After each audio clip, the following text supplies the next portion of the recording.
Glória, glória, glória a Deus. Epístola aos Hebreus.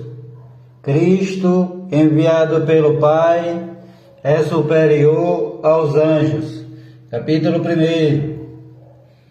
Havendo Deus antigamente falado muitas vezes e de muitas maneiras aos pais pelos profetas,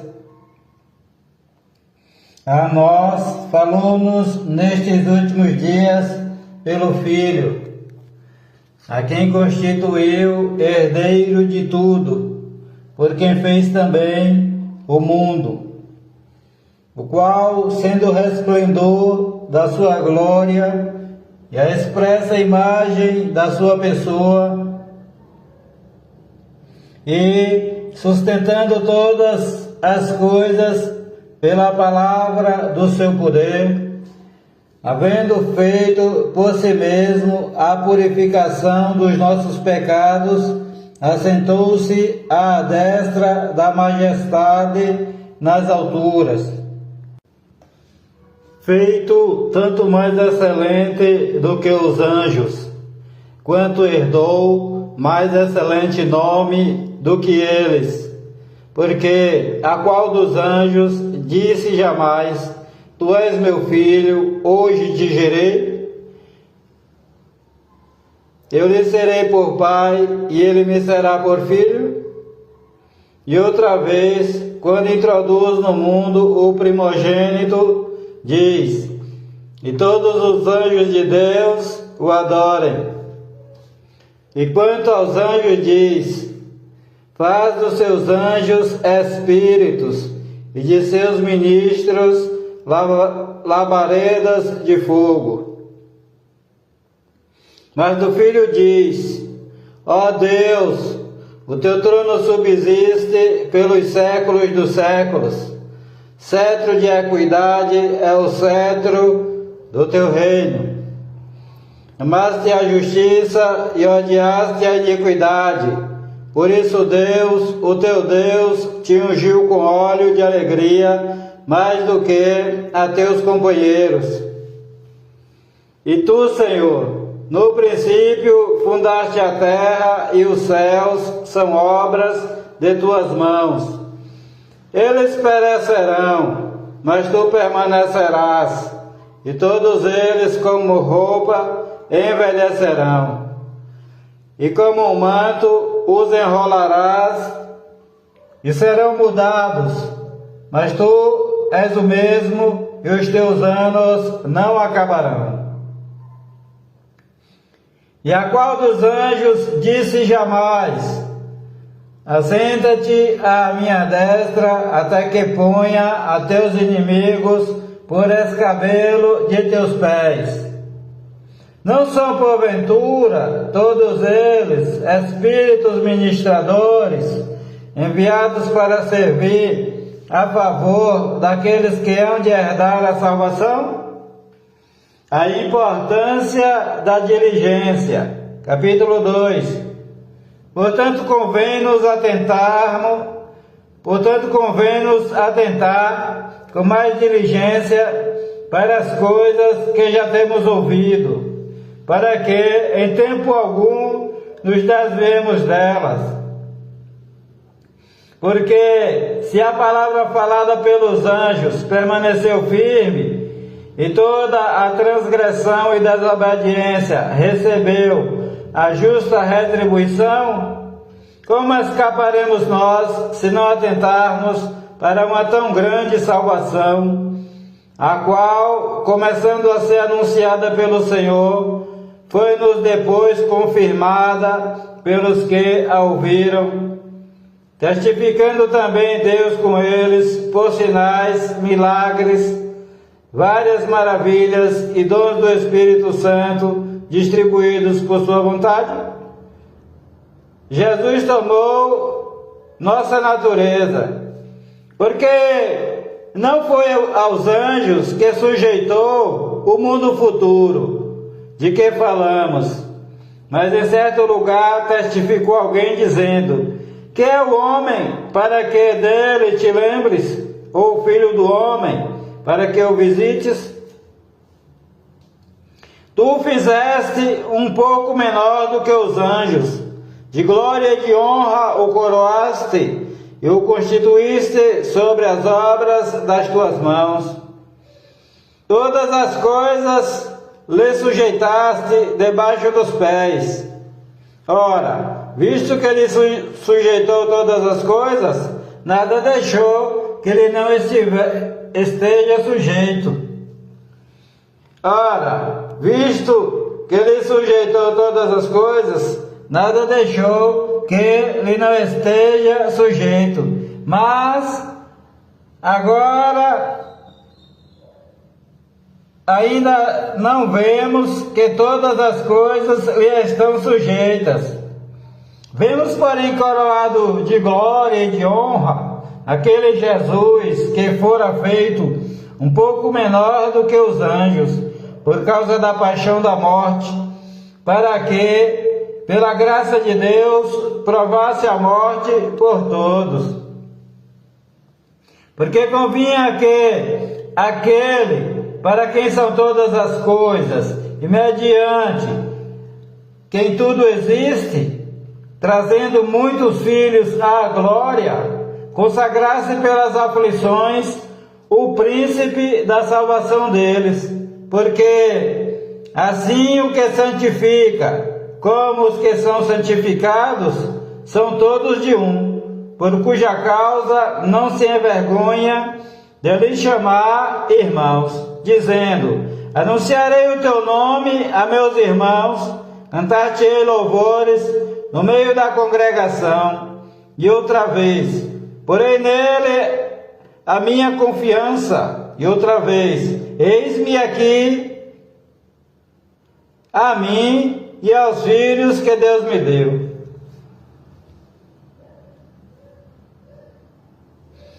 E visto como os filhos participaram da carne e do sangue, também ele participou das mesmas coisas, para que pela morte aniquilasse o que tinha o império da morte, isto é, o diabo,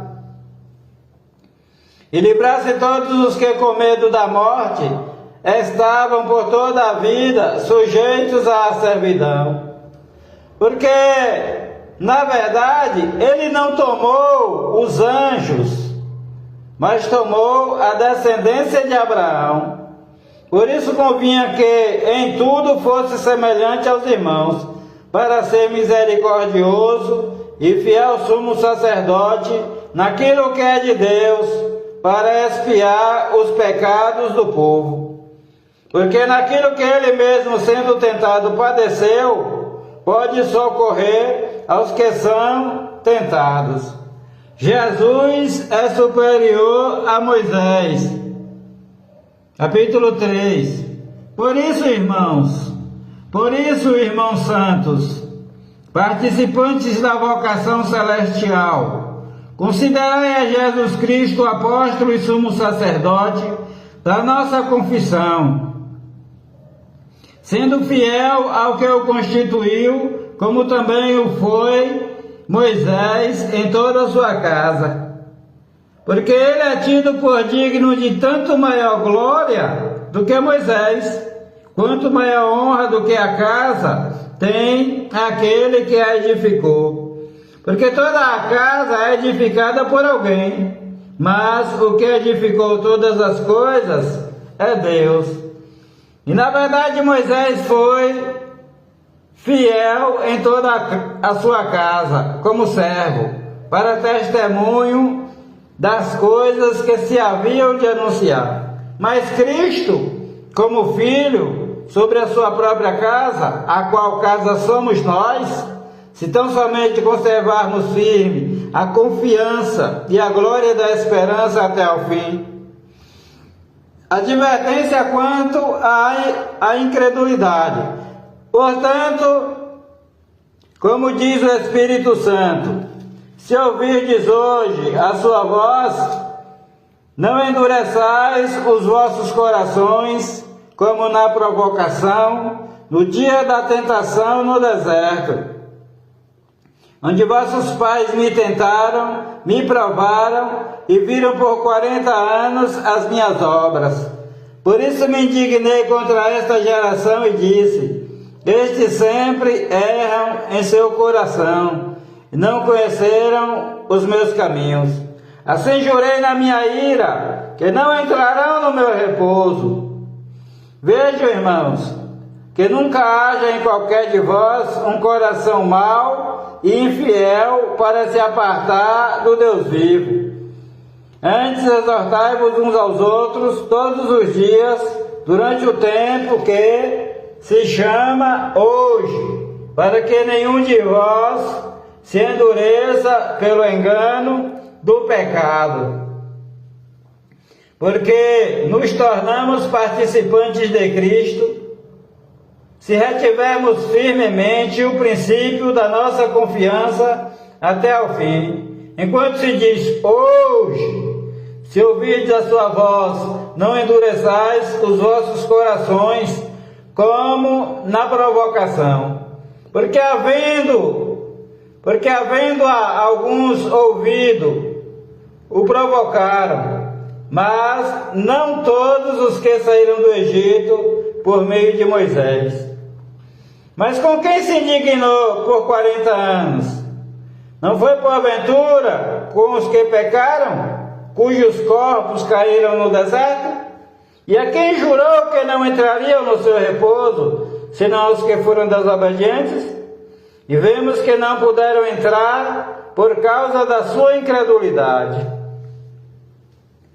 O repouso sabático por meio da fé. Capítulo 4.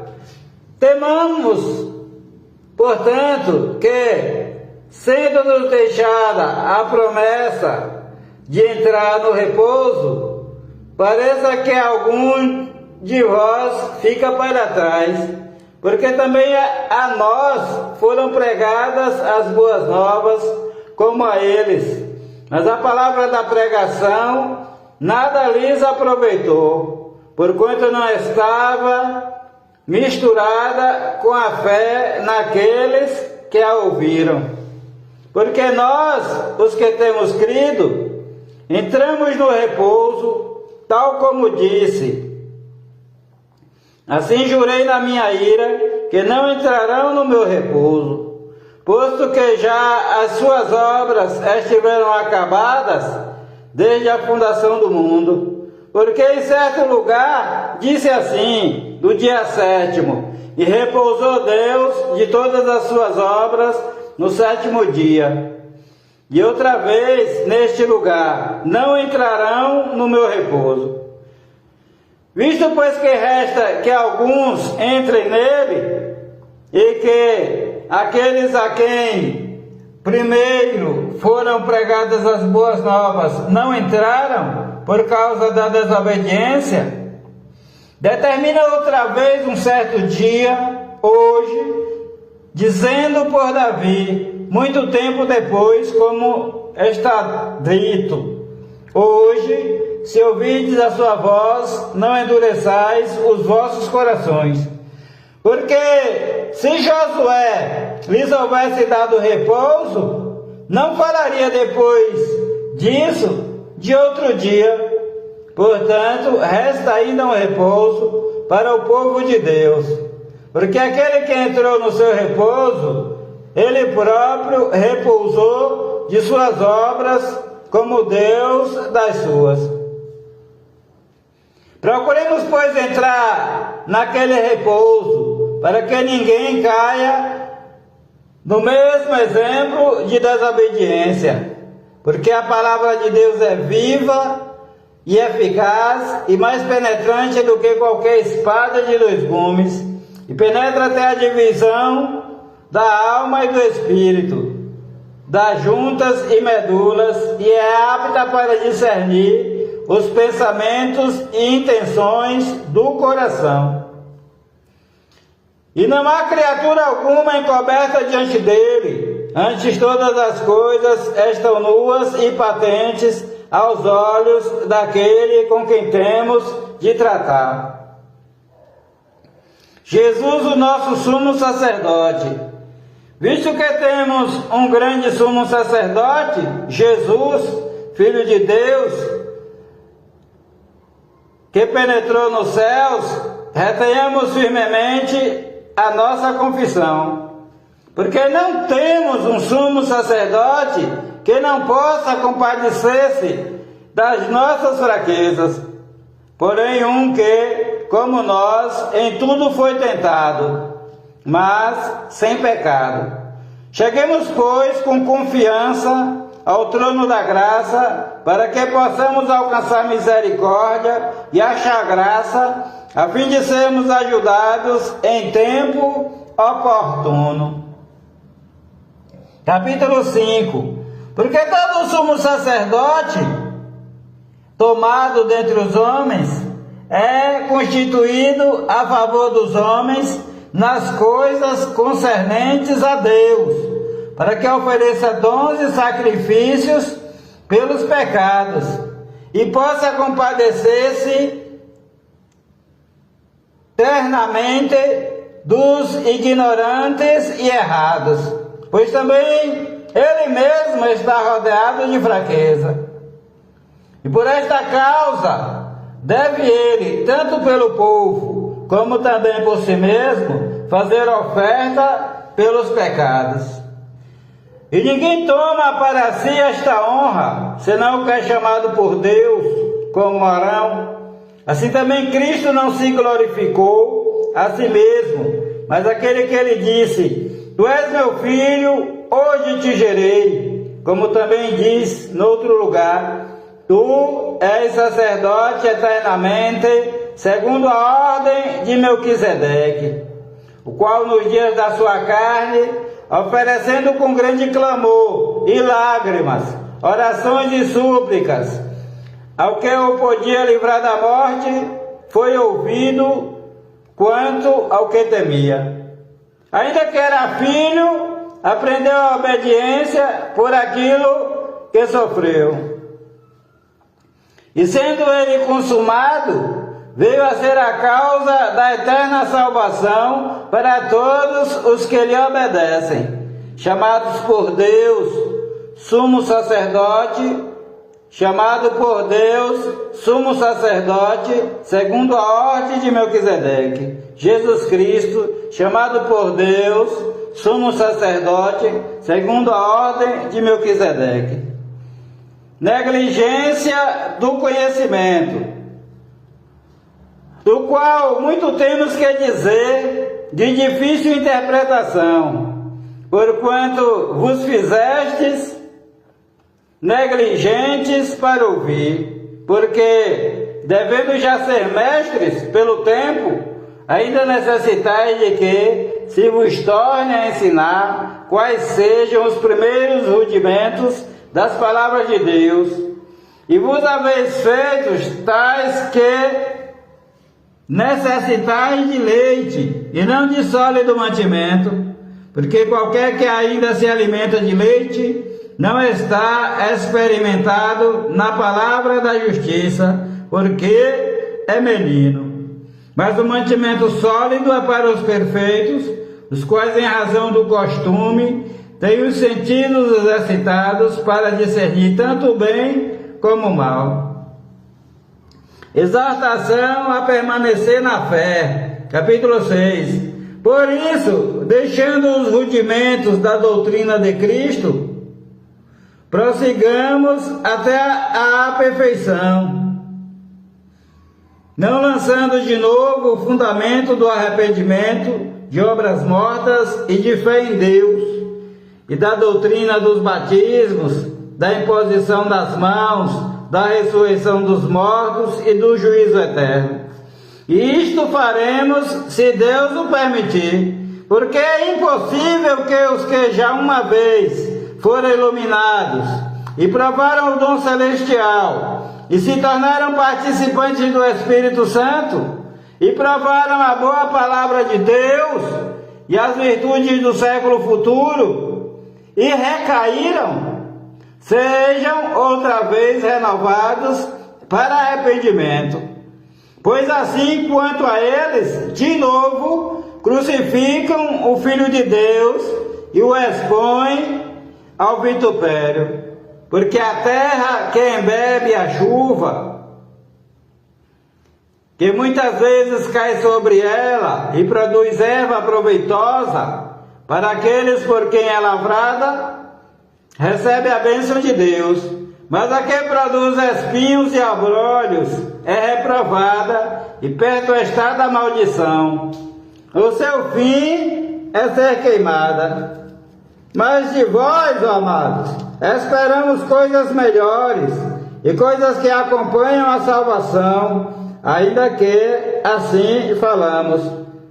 Porque Deus não é injusto para se esquecer da vossa obra e do trabalho, do amor que para com o seu nome mostrastes, enquanto servistes aos santos e ainda servis.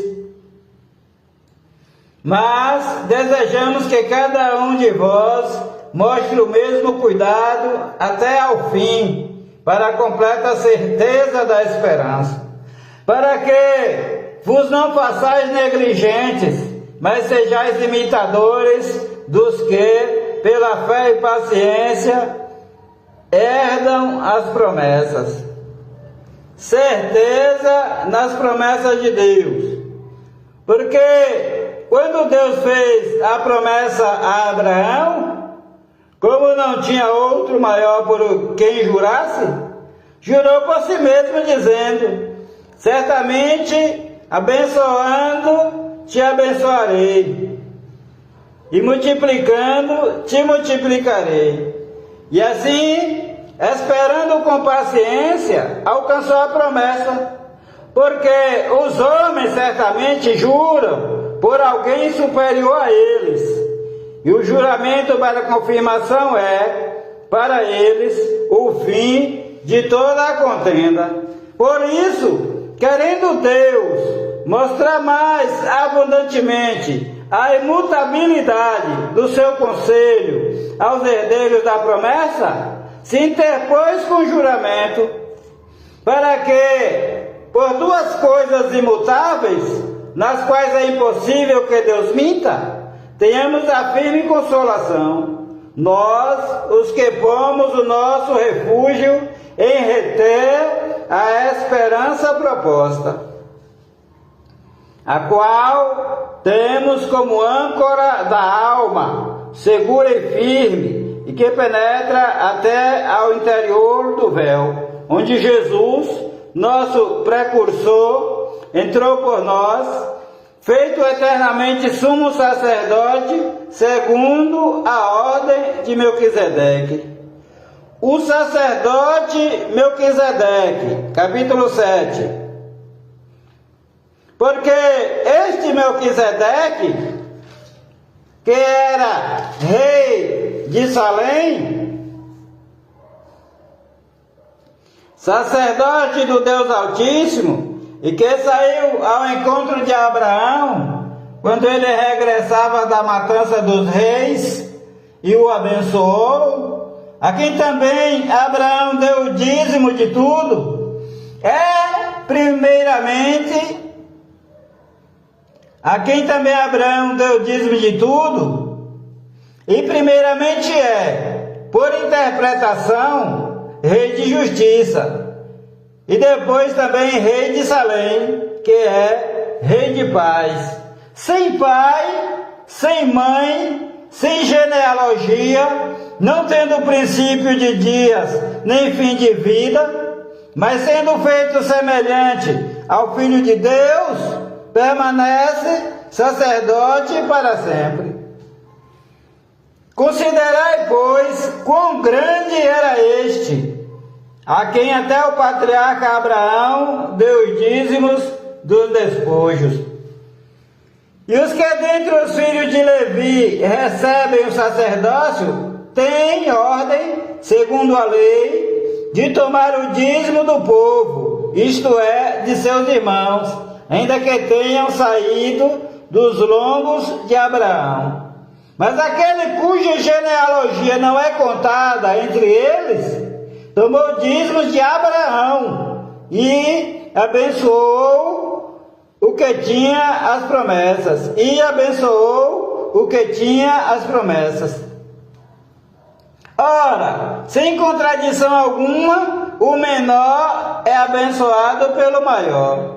E aqui certamente tomam dízimos homens que morrem, ali porém aquele de quem se testifica que vive. E por isso assim dizer, por meio de Abraão, até Levi, que recebe dízimos, pagou dízimos, porque ainda ele estava nos lombos de seu pai, quando Melquisedeque lhe saiu ao encontro.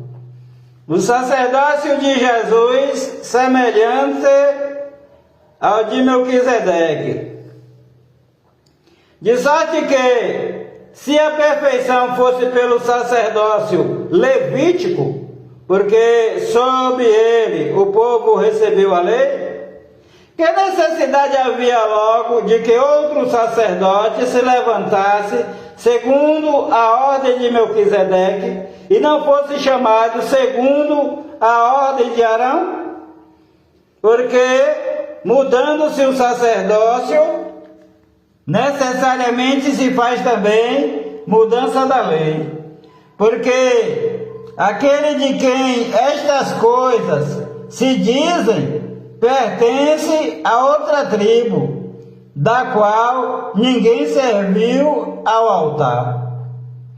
Visto ser manifesto que nosso Senhor procedeu de Judá, e concernentemente a essa tribo, nunca Moisés falou de sacerdócio. E muito mais manifesto é ainda, se a semelhança de Melquisedeque se levantar outro sacerdote, que não foi feito segundo a lei do mandamento carnal, mas segundo a virtude da vida incorruptível. Porque dele assim se testifica: tu és sacerdote eternamente, segundo a ordem de Melquisedeque. Porque o precedente mandamento é abrogado por causa da sua fraqueza e inutilidade. Pois a lei nenhuma coisa aperfeiçoou. E desta sorte é introduzida uma melhor esperança, pela qual chegamos a Deus. E visto como não é sem prestar juramento, porque certamente aqueles sem juramento foram feitos sacerdotes, mas este com juramento por aquele que lhe disse: jurou o Senhor e não se arrependerá, tu és sacerdote eternamente, segundo a ordem de Melquisedeque. De tanto melhor aliança Jesus foi feito fiador, e na verdade aqueles foram feitos sacerdotes em grande número, porque pela morte foram impedidos de permanecer. Mas este, porque permanece eternamente, tem um sacerdócio perpétuo. Portanto, pode também salvar perfeitamente os que por ele se chegam a Deus, vivendo sempre para interceder por eles. Porque nos convinha tal sumo sacerdote, santo, inocente, imaculado, separado dos pecadores e feito mais sublime do que os céus, que não necessitasse, como os sumos sacerdotes, de oferecer cada dia sacrifícios, primeiramente por seus próprios pecados e depois pelos do povo, porque isto fez ele uma vez, oferecendo-se a si mesmo, porque a lei constitui sumos sacerdotes a homens fracos, mas a palavra do juramento, que veio depois da lei, constitui ao Filho, perfeito para sempre. O sacerdócio de Cristo superior ao de Arão. Capítulo 8. Ora, a suma do que temos dito é que temos um sumo sacerdote tal, que está sentado nos céus, à destra, à direita do trono da majestade, ministro do santuário e do verdadeiro tabernáculo, o qual o Senhor fundou e não o homem, porque todo o sumo sacerdote é constituído para oferecer dons e sacrifícios. Por isso era necessário que este também tivesse alguma coisa que oferecer. Ora, se ele estivesse na terra, nem tampouco sacerdote seria, havendo ainda sacerdotes que oferecem dons segundo a lei, os quais servem de exemplo e sombra das coisas celestiais, como Moisés divinamente foi avisado, estando já para acabar o tabernáculo. Porque foi dito: olha, faze tudo conforme o modelo que no monte se te mostrou. A nova aliança. Mas agora alcançou ele ministério tanto mais excelente, quanto é mediador de uma melhor aliança, que está confirmada em melhores promessas. Porque se aquela primeira fora irrepreensível, nunca se teria buscado lugar para a segunda. Porque repreendendo-os, lhes diz: eis que virão dias, diz o Senhor, em que com a casa de Israel e com a casa de Judá estabelecerei uma nova aliança, não segundo a aliança que fiz com seus pais, no dia em que eu os tomei pela mão para os tirar da terra do Egito. Como não permaneceram naquela minha aliança, eu para eles não atentei, diz o Senhor. Porque esta é a aliança que depois daqueles dias farei com a casa de Israel, diz o Senhor. Porei as minhas leis no seu entendimento, e em seu coração as escreverei, e eu lhes serei por Deus, e eles me serão por povo. E não ensinará cada um a seu próximo, nem cada um ao seu irmão, dizendo: conhece o Senhor, porque todos me conhecerão, desde o menor deles até ao maior. Porque serei misericordioso para com suas iniquidades, e de seus pecados e de suas prevaricações não me lembrarei mais. Dizendo nova aliança, envelheceu a primeira. Ora, o que foi tornado velho e se envelhece, perto está de acabar. Os sacrifícios no santuário terrestre. Capítulo 9. Ora, também a primeira tinha ordenanças de culto divino e um santuário terrestre, porque um tabernáculo estava preparado, o primeiro em que havia o candelabro, a mesa e os pães da proposição, ao que se chama o santuário. Mas depois do segundo véu estava o tabernáculo, que se chama o Santo dos Santos, que tinha o incensário de ouro e a arca da aliança, coberta de ouro, toda em redor, em que estava um vaso de ouro, que continha o maná, e a vara de Arão, que tinha florescido, e as tábuas da aliança. E sobre a arca, os querubins da glória, que faziam sombra no propiciatório, das quais coisas não falaremos agora particularmente. Ora, estando essas coisas assim preparadas, a todo o tempo entravam os sacerdotes no primeiro tabernáculo, cumprindo os serviços. Mas no segundo, só o sumo sacerdote, uma vez no ano, não sem sangue, que oferecia por si mesmo e pelas culpas do povo.